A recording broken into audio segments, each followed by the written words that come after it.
ନମସ୍କାର, ଆସନ୍ତୁ ଆରମ୍ଭ କରିବା ଆଜିର ଏହି ସୁନ୍ଦର ଭିଡ଼ିଓଟି।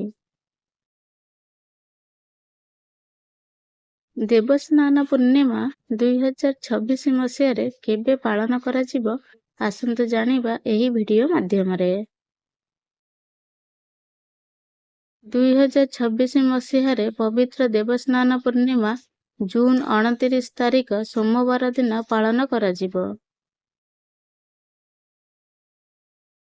ଏହି ପର୍ବ ଶ୍ରୀକ୍ଷେତ୍ର ତଥା ସମଗ୍ର ଓଡ଼ିଶାରେ ଜ୍ୟେଷ୍ଠ ମାସ ଶୁକ୍ଳପକ୍ଷ ପୂର୍ଣ୍ଣିମା ତିଥିରେ ପାଳନ କରାଯାଏ।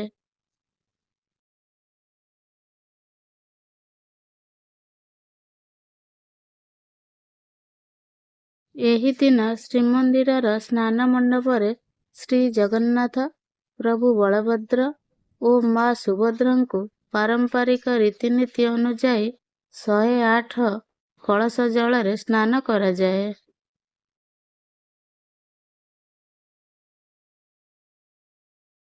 ସ୍ନାନ ପରେ ଠାକୁରମାନଙ୍କୁ ସୁନ୍ଦର ଗଜାନନ ବା ହାତୀ ବେଶରେ ସଜ୍ଜିତ କରାଯାଏ।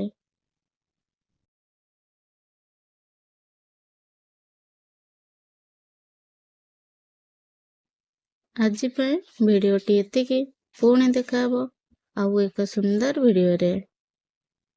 ଥ୍ୟାଙ୍କ୍ସ ଫର ୱାଚିଂ।